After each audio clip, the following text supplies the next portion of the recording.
नमस्कार साथियों, प्रताप क्लासेस के यूट्यूब प्लेटफॉर्म पर आपका हार्दिक स्वागत है, अभिनंदन है। आज फिर हम चर्चा करेंगे रीट पात्रता परीक्षा 2025 को लेकर। जो लेवल 2 है उसमें आपका सामाजिक अध्ययन के 60 क्वेश्चन आएंगे।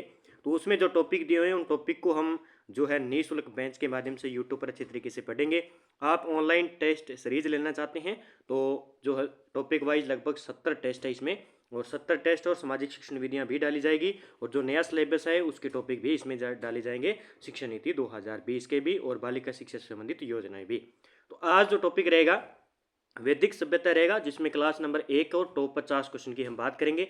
इससे पहले हमने सिंधु सभ्यता की बात कर ली है। लगभग मैंने 100 क्वेश्चन जो इंपॉर्टेंट एग्जाम की दृष्टि से जो एनसीईआरटी के अंदर दिए हुए हैं और आए हुए प्रश्न है और कुछ मैंने बनाए हैं, ताकि आपका प्रश्न एक भी न छूटे। तो सभी साथी वीडियो को लाइक करें, शेयर करें, और चैनल पर नए हैं तो चैनल को सब्सक्राइब कर लें और बेल आइकन का घंटा दबाएं, ताकि आपके पास वीडियो अपलोड आता रहे। पहला प्रश्न, सिंधु सभ्यता के पतन के बाद कौन सी संस्कृति के चिन्ह देखने को मिलते हैं? आपको पता है सर्वप्रथम कौन सी? सिंधु सभ्यता ही। सिंधु सभ्यता के बाद में हम बात करें तो वैदिक संस्कृति के किस जो है संस्कृति के चिन्ह को देखते तो मिलते हैं? तो वैदिक संस्कृति के। किसके? वैदिक सभ्यता के बारे में पढ़ रहे हैं तो वैदिक संस्कृति के बारे में आज हम पढ़ने वाले हैं। देखिए मुख्य तथ्य भी साथ में हम पढ़ेंगे। सिंधु घाटी या हड़प्पा सभ्यता और ताम्रपाषाण युगीन संस्कृतियों के पतन के बाद भारतीय उपमहाद्वीप में नई संस्कृतियों का उदय हुआ। इनमें सबसे प्रमुख थी सप्त सिंधु प्रदेश विकसित हुई। आर्य सभ्यता थी, जो वैदिक सभ्यता कहा जाता है उसे। वैदिक सभ्यता का विकास आर्यों ने किया था। इस सभ्यता के बारे में जानकारी के प्रमुख स्रोत 4 वेद हैं, इसलिए इसे वैदिक सभ्यता कहा जाता है। वैदिक सभ्यता के निर्माता है आर्य माना जाता है। ठीक है, अगला प्रश्न देखिए, निम्नलिखित में से कौन सा कथन सही है? इनमें से सिंधु व वैदिक सभ्यता एक ही है। सिंधु और वैदिक सभ्यता में कोई अंतर नहीं है। सिंधु सभ्यता और वैदिक सभ्यता में असमानता अधिक थी। सिंधु सभ्यता और वैदिक सभ्यता की रूपांतरण है। तो इसका आंसर होगा कि सिंधु सभ्यता, सी नंबर आंसर होगा। सिंधु सभ्यता और वैदिक सभ्यता में असमानता अधिक थी। क्या थी? असमानता अधिक थी। ये आपको याद रखना है भी। ठीक है, निम्नलिखित में से कौन सा विद्यमान आर्यों का मूल निवास भारत में मानता है? यानी आर्यों का मूल निवास क्या मानता है कि वे भारत के ही थे? ये किनका मानना है? ये मानना है गंगानाथ झा के माध्यम से। इन्होंने कहा कि जो आर्य थे वो मूल निवास कहाँ का था? भारत के ही थे।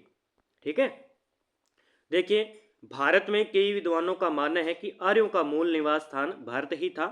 वे यहीं से विश्व के विभिन्न भागों में गए थे। जैसे मान लीजिए गंगानाथ झा ने कहा कि आर्यों का मूल निवास स्थान ब्रह्म ऋषि देश माना जाता है। फिर DS त्रिवेदी ने कहा आर्यों का मूल स्थान मुल्तान स्थित देविका बताया गया है। फिर SD कल ने कश्मीर हिमालय क्षेत्र को आर्यों का मूल निवास स्थान माना है। तो आपको यहाँ से प्रश्न किस प्रकार पूछा जाएगा? वो पूछा जाएगा सत्य असत्य पर आधारित। यह पूछा जाएगा कि निम्न में से आर्यों का मूल स्थान किस व्यक्ति ने कैसे बताया है? तो गंगानाथ झा ने बताया कि जो भारत के ही हैं, ब्रह्म ऋषि देश के, हमारे ब्रह्मा ऋषि के हैं। DS त्रिवेदी ने बताया कि आर्यों का जो मूल स्थान है वो मुल्तान है। और SD कल ने बताया कि कश्मीर हिमालय क्षेत्र के जो क्षेत्र है वहाँ के जो लोग थे वो आर्य थे। अगला देखिए, ये हमारी है ऑनलाइन टेस्ट सीरीज रीट पात्रता परीक्षा सामाजिक अध्ययन की। इसमें आपको complete topic wise test, NCERT कक्षा 6 से 8 तक का समावेशन और सामाजिक अध्ययन संपूर्ण सिलेबस पर आधारित टेस्ट मिलेंगे, जिसमें आपको सामाजिक शिक्षण विधियां भी मिलेंगी।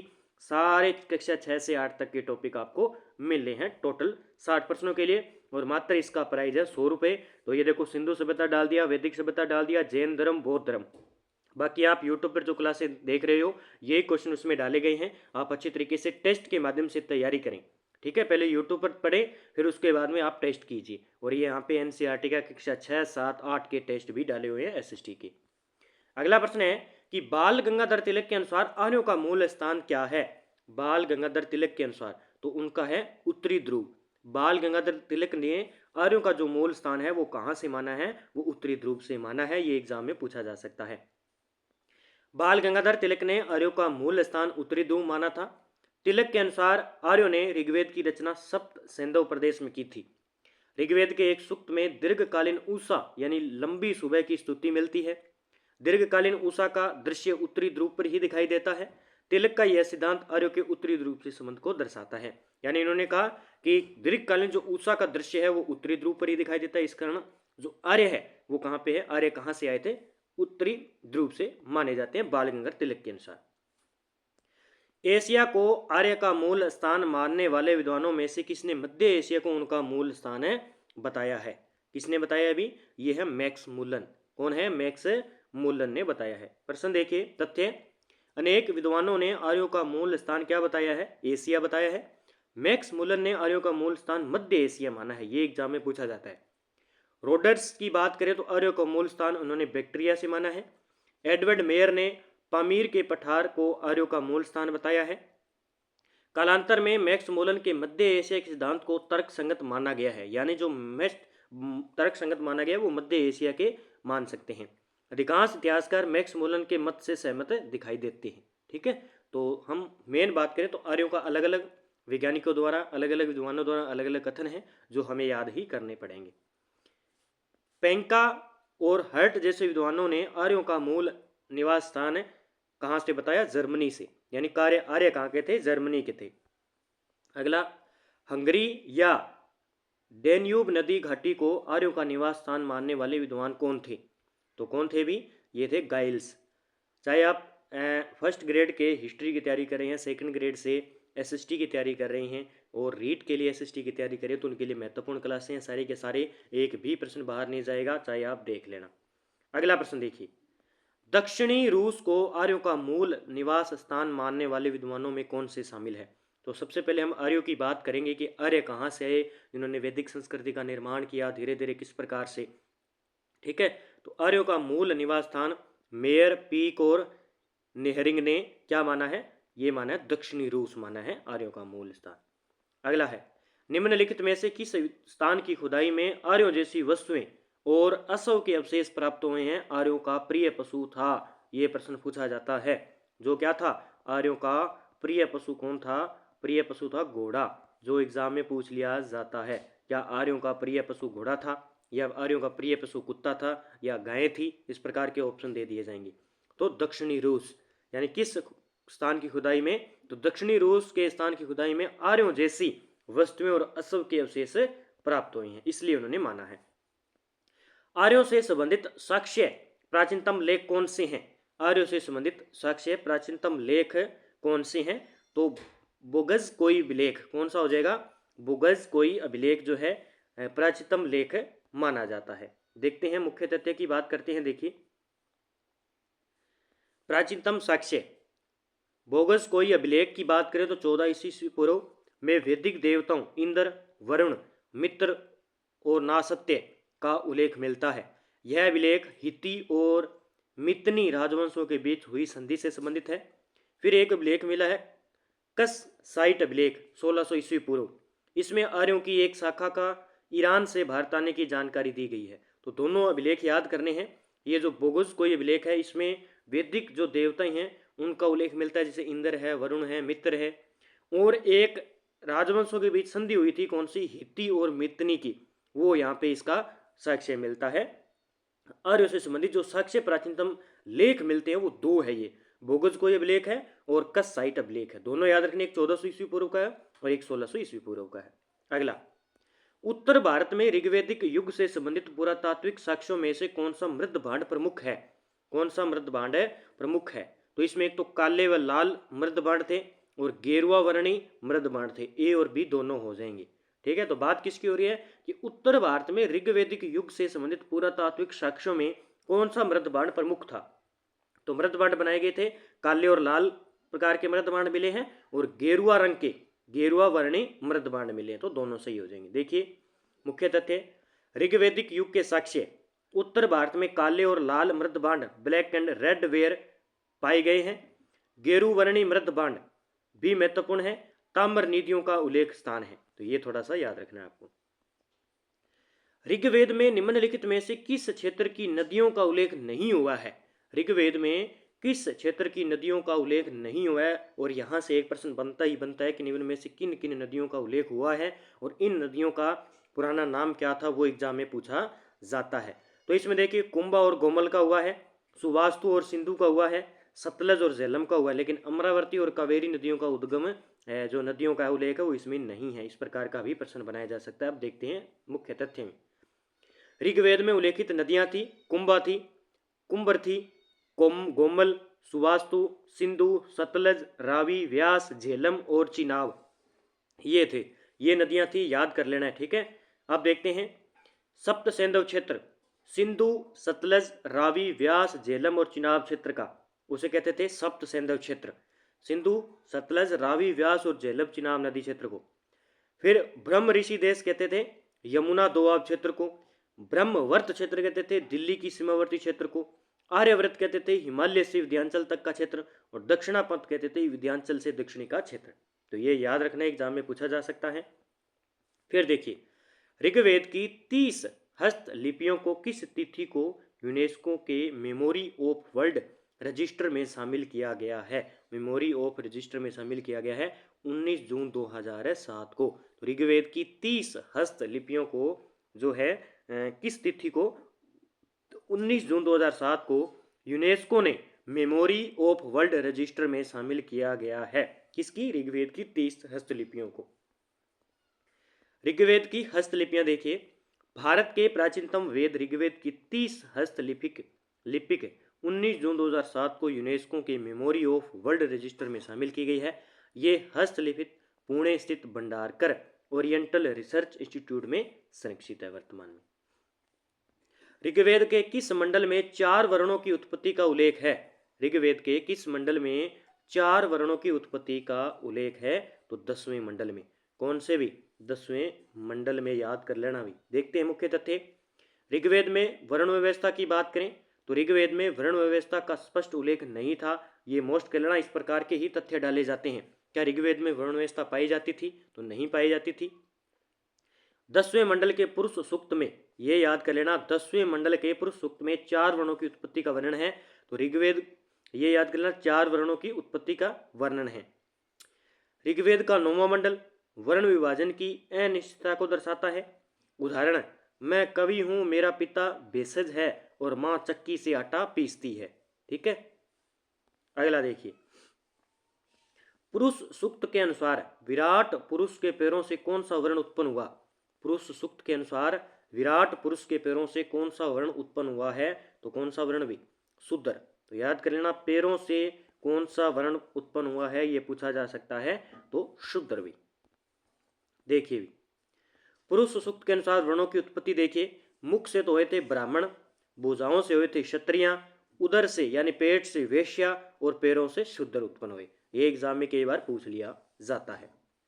अगला प्रश्न देखिए कि ऋग्वैदिक युग में समाज की आधारभूत इकाई क्या थी? अच्छा प्रश्न और एग्जाम में पूछा जाता है। तो परिवार थी। ऋग्वैदिक युग की काल की बात करें तो समाज की सबसे बड़ी आधारभूत इकाई थी परिवार। सामाजिक संरचना की बात करें तो परिवार समाज की आधारभूत इकाई थी। ऋग्वेद में परिवार का स्वरूप पितृसत्तात्मक था, ये याद रखना है। संयुक्त परिवार समाज का मुख्य पक्ष था। ठीक है। अब हम बात करते हैं पारिवारिक संबोधन। विभिन्न पारिवारिक सदस्यों के लिए नृप्त क्या है? नृप्त्री शब्द का प्रयोग होता था, ये याद कर लेना है। नप्त्री शब्द का प्रयोग होता था। ऋग्वेद के किस सूक्त में सून सेप का उल्लेख है जिसमें पिता ने अपने पुत्रों को बेच दिया?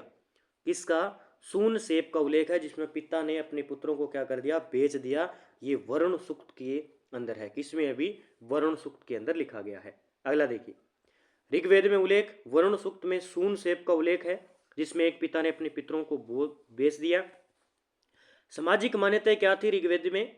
समाज में पितृसत्ता का प्रभाव प्रमुख था। पारिवारिक संबंध और दायित्व स्पष्ट रूप से परिभाषित थे।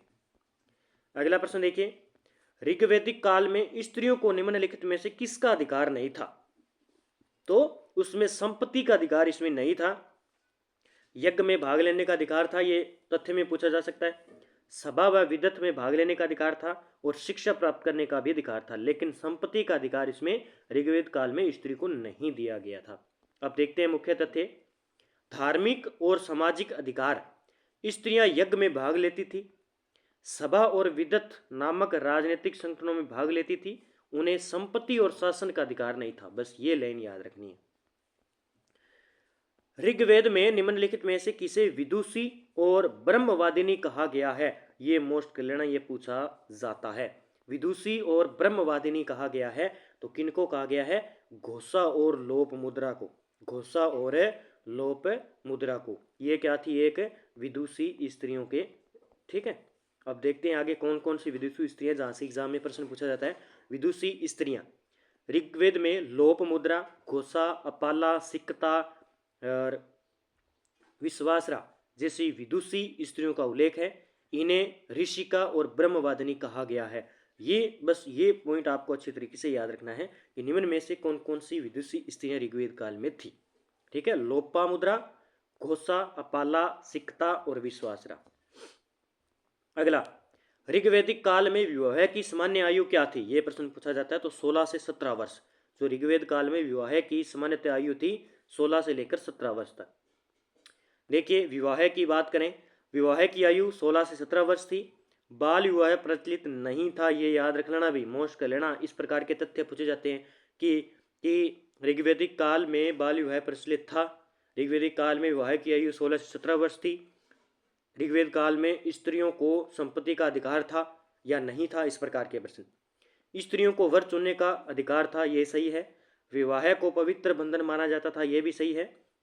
एक पत्नीत्व विवाह प्रचलित था, एक पत्नीत्व विवाह प्रचलित था।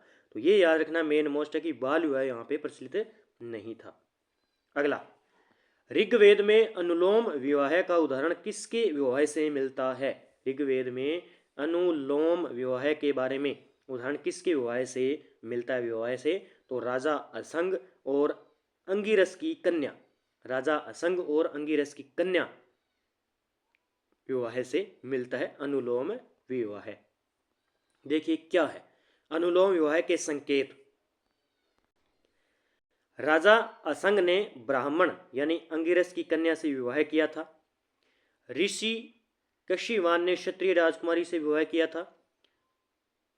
चयवन ऋषि ने भी क्षत्रिय कन्या से विवाह किया था। और विवाह निषेध क्या था कि आर्यों को दस्युओं यानी गैर आर्य जातियों के साथ विवाह करने की मनाही थी। बस ये थोड़ा सा आपको याद रखना है, ठीक है। अगला, विवाह की संस्था को स्थापित करने का श्रेय किस ऋषि को दिया गया। विवाह की संस्था को स्थापित करने का श्रेय यह दिया गया था दीर्घतमा ऋषि को। किसको, दीर्घतमा ऋषि को दिया गया था। अगला प्रश्न तथ्य देखिए, विवाह की संस्था थी, विवाह की संस्था को स्थापित करने का श्रेय दीर्घतमा ऋषि को दिया जाता था। फिर सामाजिक दृष्टिकोण की बात करें, विवाह का उद्देश्य समाज और परिवार की व्यवस्था को बनाए रखना था। अनुलोम विवाह सामाजिक स्वीकृति प्राप्त थी, ठीक है। अगला देखिए, ऋग्वेद में सिर पर धारण करने वाले वस्त्र को क्या कहा गया। ऋग्वेद में सिर पर धारण करने वाले वस्त्र को क्या कहा गया, उष्णीय कहा गया था। क्या कहा गया, उष्णीय कहा गया था। देखिए वस्त्राभूषण की बात करते हैं, वस्त्रों का उल्लेख करते हैं। वसन की बात करें तो सामान्य वस्त्र था। अधिवास ऊपरी शरीर के लिए वस्त्र था। वासन निचले अंगों का वस्त्र था। उष्णीय सिर पर धारण करने जाने वाली पगड़ी थी। और वस्त्र निर्माण, वस्त्रों की सिलाई और कढ़ाई का ज्ञान भी था वहां पे आर्यों को। तो ये थोड़े से पॉइंट है जो छोटे छोटे कहीं ना कहीं एग्जाम में पूछे जा सकते हैं। ऋग्वेद में नाई को क्या कहा जाता था। ऋग्वेद में नाई को क्या कहा जाता था, वप्ता। नाई को कहते थे वप्ता, ठीक है। क्या क्या नाम से, वप्ता के नाम से जाना जाता था। देखिए आभूषण की बात करते हैं। आभूषण, स्त्रियां कानों में कर्णफूल, गले में निष्क, मणियों का हार पहनती थी। पुरुष भी आभूषण पहनते थे। नाई को वप्ता कहा जाता था।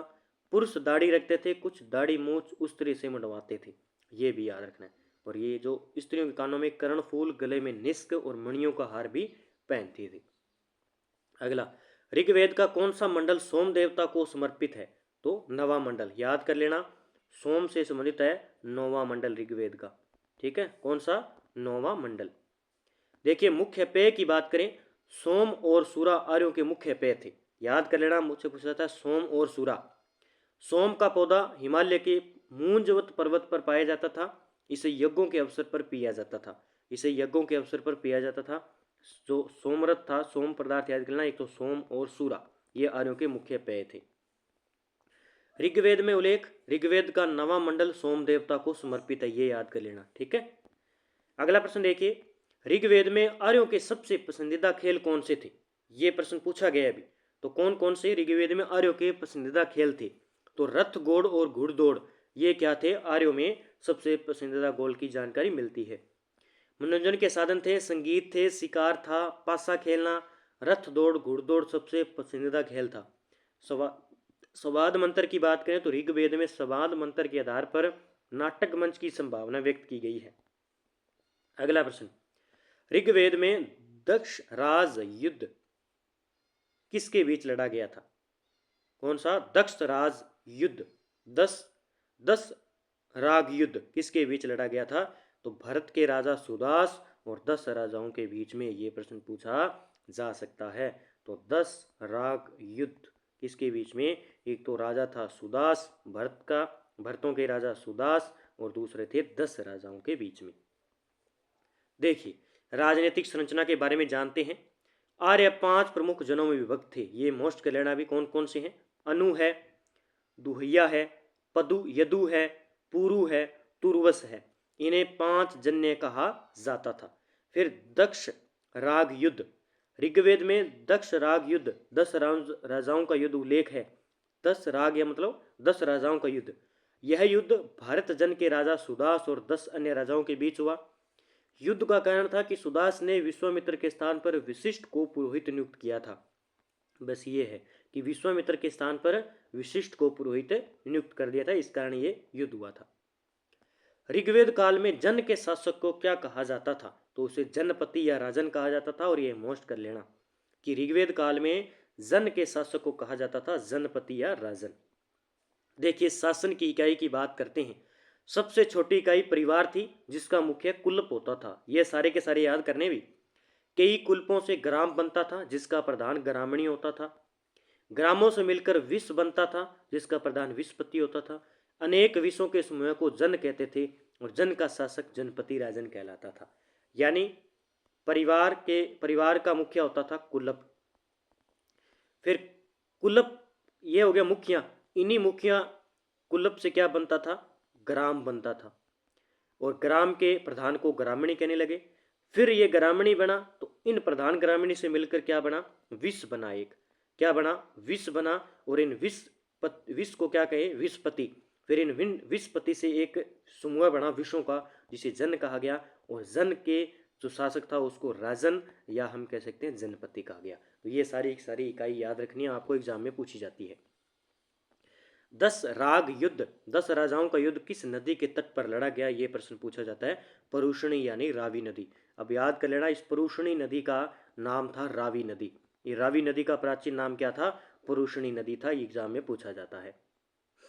फिर देखिए, 10 राग युद्ध, यह युद्ध भरत जन के राजा सुदास और पुरु के नेतृत्व में 10 राजाओं के बीच संग हुआ था। युद्ध का स्थान पुरुषणी रावी नदी के तट पर था। सुदास ने विश्वामित्र के 10 राजाओं के संघ को पराजित किया। इस युद्ध के बाद भरत जन यानी ऋग्वेदिक भारत का सर्व प्रमुख जन बन गया। इसी जन के नाम पर देश का नाम भारत पड़ा। ऋग्वेद के 7वें मंडल में इस युद्ध का उल्लेख है। अब आपसे पूछा जाए कि 10 राज युद्ध का उल्लेख किस मंडल में है? 7वें मंडल में है। और देवता सोम का उल्लेख है 9वें मंडल में मिलता है। ठीक है। अगला प्रश्न, ऋग्वेद काल में राजा को किस नाम से संबोधित किया जाता था जो दुर्गों को भेदने वाला था? तो इसे कहते थे पूरा भेता। क्या कहते थे? पूरा भेता। ठीक है। राजा की भूमिका देखिए, राजा को जन का रक्षक और दुर्गों को भेदने वाला पूरा भेता कहा गया। राजा युद्धों में जन की सेवा का नेतृत्व करता था। प्रारंभ में राजा कबायली मुखिया था, बाद में राजा का पद वंशानुगत हो गया। ठीक है। अगला, सभा और समिति के स्वरूप को लेकर लुडविंग ने सभा को किसके रूप में परिभाषित किया गया है? यहां से एक प्रश्न पक्का आता ही आता है, सभा व समिति से। ठीक है, सभा व समिति से एक प्रश्न आएगा। अब सभा व समिति के बारे में लुडविंग ने सभा को किसके रूप में परिभाषित किया है? तो उन्होंने कहा भी सभा क्या है? एक उच्च सदन है।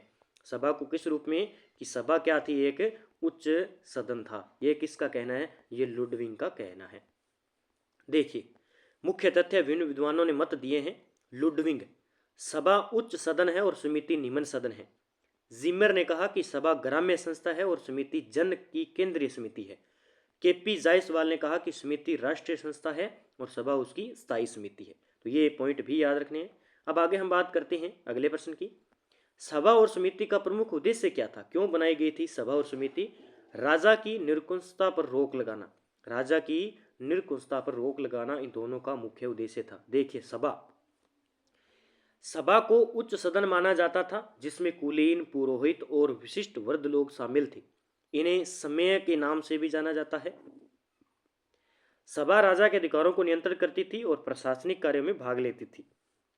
तो ये याद रखना, इसमें कुलीन वर्ग था, पुरोहित वर्ग था और विशिष्ट वर्ग शामिल थे। इनका मुख्य कार्य था कि जो भी राजा था, राजा के अधिकारों को नियंत्रण करना, प्रशासनिक कार्यों में भाग लेना सभा का। और समिति को निम्न सदन कहा जाता माना जाता था जिसमें जन सामान्य का प्रतिनिधित्व होता था। यह राजा के नीति निर्धारण में सहयोगी होती थी। समिति राजा के निर्वाचन और सैन्य उद्देश्यों में सहयोग करती थी। ज़्यादातर एक तो निर्वाचन में और सैन्य उद्देश्यों में जो सहयोग करती थी वो समिति करती थी। अब देखिए विभिन्न मतवानों जो है विद्वानों का मत है, ये हमने पढ़ लिया, दोबारा आ गया ये, ठीक है, हमने जीमर के बारे में पढ़ लिया। अब देखिए आगे, ऋग्वेद युग में स्पंस यानी गुप्तचर और दूत का मुख्य उद्देश्य क्या था? तो इनका मुख्य उद्देश्य था राजा की गतिविधियों की जानकारी रखना, यानी गुप्तचर का मुख्य उद्देश्य था राजा की गतिविधियों की जानकारी रखना। निम्नलिखित में से कौन अंतरिक्ष के देवता में शामिल है? तो इंद्र हो जाएंगे। आपको पता है अंतरिक्ष यानी आकाश के देवता। ऋग्वेद के अनुसार निम्नलिखित में से कौन पृथ्वी के देवता के रूप में वर्गीकृत है? यहां से प्रश्न पूछा जाता है। पृथ्वी के देवता तो कौन से हो जाएंगे? अग्नि। पृथ्वी के देवता हो जाएंगे अग्नि। कौन हो जाएंगे? अग्नि। पीछे मैं बात करूं यहाँ पे, तो निम्न में से कौन सा अंतरिक्ष के देवता? तो अंतरिक्ष के देवता कौन हो जाएंगे? इंद्र हो जाएंगे। कौन हो जाएंगे? इंद्र।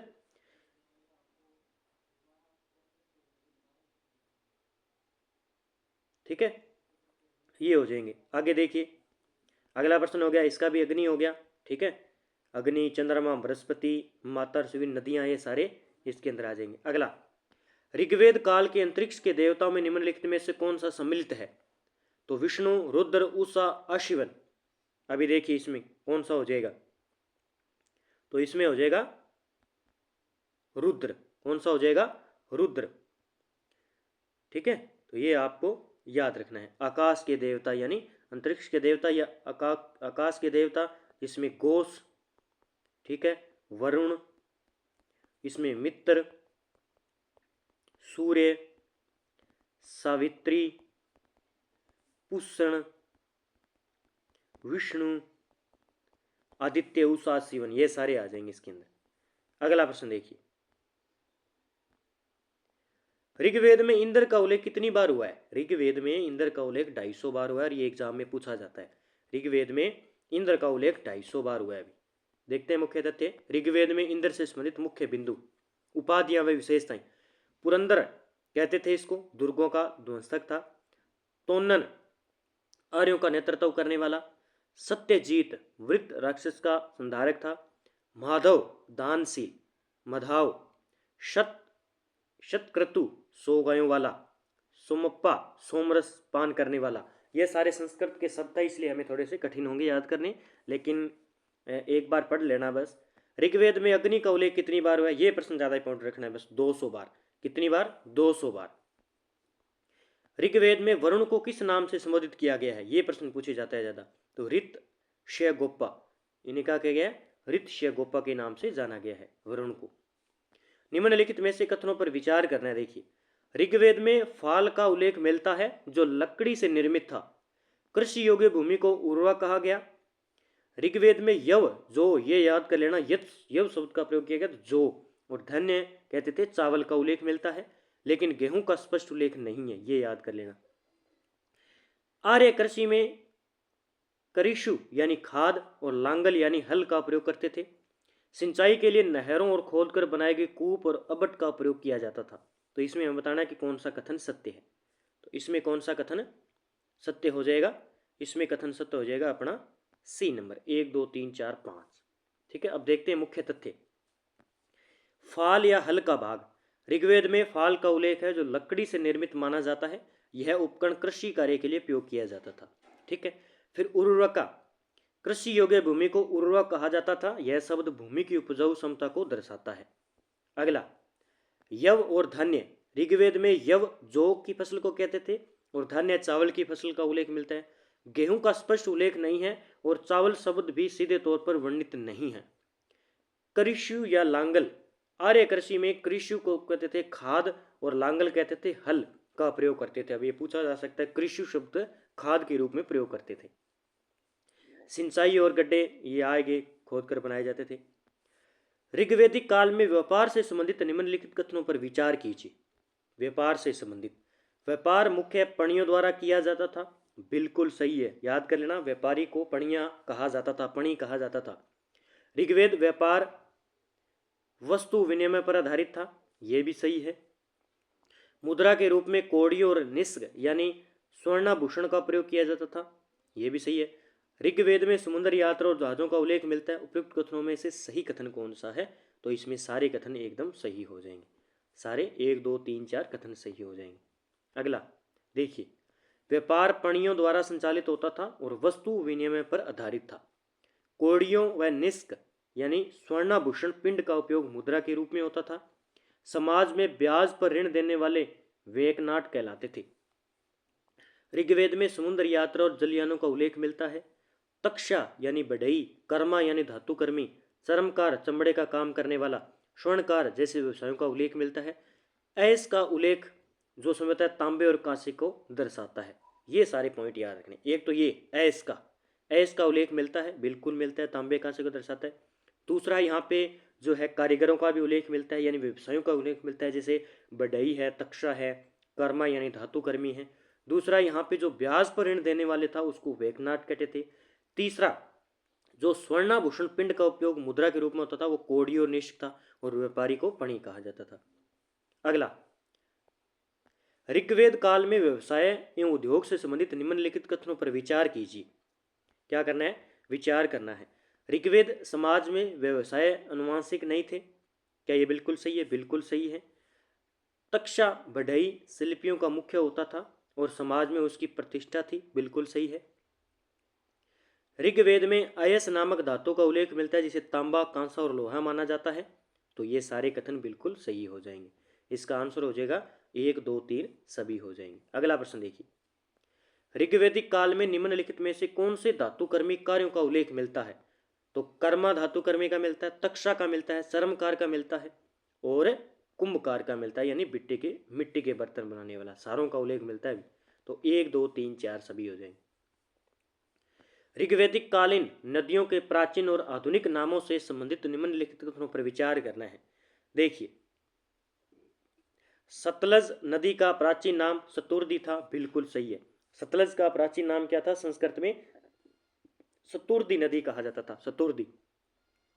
घग्गर नदी को ऋग्वेद में द्वस्वती नदी कहा गया, बिल्कुल सही है। चेनाब नदी का प्राचीन नाम विपाशा था, यह गलत है। स्वात नदी को सुवास्तु के नाम से जाना जाता था, यह सही है। तो 3 नंबर इसमें गलत हो जाएगा, इसमें 3 नंबर गलत होगा, यानी 1 2 4 सही हो जाएगा। क्या हो जाएगा? 1 2 4 सही हो जाएगा। देखते हैं, मुख्य तथ्य के बारे में बात करते हैं। सतलज का प्राचीन नाम सतुर्दी था। घग्गर नदी का ऋग्वेद में द्वस्वती था। चेनाब का प्राचीन नाम अस्कनी था। क्या था? अस्कनी था, न कि विपाशा। स्वात नदी का उल्लेख ऋग्वेद में सुवास्तु के नाम से मिलता है। अगला प्रश्न देखिए, निम्नलिखित कथनों पर विचार कीजिए। सिंधु नदी का उल्लेख ऋग्वेद में सिंधु के नाम से ही किया जाता है, क्या यह सही है? सिंधु के नाम से किया जाता है, सिंधु नदी का उल्लेख बिल्कुल सही है। यहाँ पे रावी है, ये रावी नदी को पुरुषणी के नाम से जाना जाता था। रावी नदी को क्या पुरुषणी के नाम से जाना जाता था? बिल्कुल सही है। गंडक नदी का प्राचीन नाम गलत है, कुम्मू नहीं था। क्या नहीं था? कुम्मू नहीं था।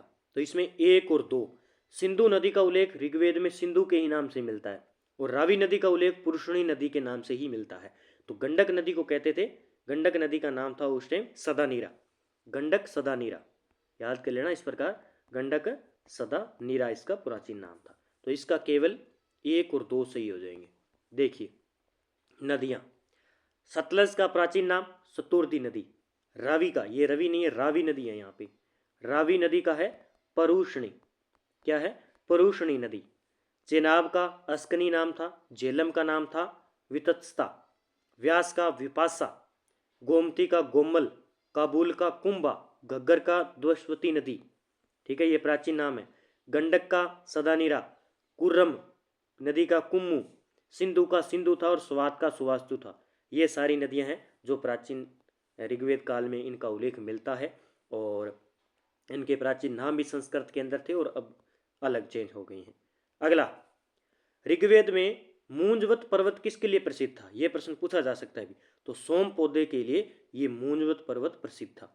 ठीक है, आगे बात करते हैं तथ्य की। देखिए, हिमालय और उसकी पर्वत श्रृंखलाएं आर्जिक, ठीक है, और मूंजवत सोम के पौधे के लिए प्रसिद्ध सुलेमान।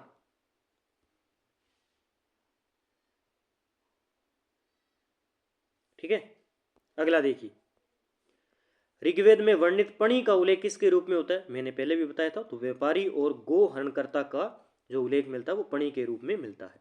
ठीक है, ऋग्वेद में वर्णित गैर आर्य जातियों में कौन सी जाति का उल्लेख नहीं मिलता है? तो कौन सी? पुरु का उल्लेख नहीं मिलता है, पिशाच का मिलता है, यशु मिलती है और कीकट का। देखिए, गैर आर्य जातियां थी, गैर आर्य जातियां थी अज, पिशाच, यक्षु, कीकट और सिद्धू। और गैर आर्य शासक की बात करें तो इसमें पीपनु, संबर, चुमुरी, मेंद और धुनी। ये भाई थोड़े से देख लेना। ऋग्वेद में मानव जाति के प्रथम शासक के रूप में किसका उल्लेख मिलता है? सबसे पहले जो मिलता है वो मनु का मिलता है। ऋग्वेद में मानव जाति के प्रथम शासक के रूप में मिलता है वो मनु का मिलता है। देखिए, ऋग्वेद में वर्णित 5 जन्य कौन कौन से है? अन्नु है, द्रुहु है, द्रुहयु है, त्रुवस्य है, पुरु है, यदु है। ये है 5 जन्य ऋग्वेद में वर्णित। ऋग्वेद में वर्णित प्रमुख आर्य शासक कौन है? ऋग्वेद में वर्णित प्रमुख आर्य शासक की हम बात करें तो वो कौन थे? वो थे सुदास थे और देवोदास। ये क्या थे? अपने ऋग्वेद में वर्णित शासक थे। देखिए, मुख्य तथ्य, आर्य शासक थे, सुदास था जिसने दक्ष राज युद्ध लड़ा था, देवोदास है, पुरुवर्रवा है, मंदाता है और यातती है। तो आज के टॉप 50 प्रश्न हमारे क्लियर हो चुके हैं। कल हम अगले टॉप 50 क्वेश्चन ऋग्वेद से संबंधित लेकर आएंगे ताकि हमारा टॉपिक अच्छे तरीके से कवर हो पाए। आप इन टॉपिकों को एक बार अच्छी तरीके से वीडियो के माध्यम से देखें, तथ्य को पढ़ें, फिर उसके बाद आप टेस्ट को अच्छे तरीके से लगाइए। आपके अच्छे तरीके से तैयार हो जाएंगे। आपके अगर वहाँ से इन 4-5 टॉपिकों से 5 से 10 प्रश्न आते हैं या 5 प्रश्न आते हैं तो एक भी प्रश्न आपका गलत नहीं होगा। आप अच्छे तरीके से तैयारी कर पाएंगे।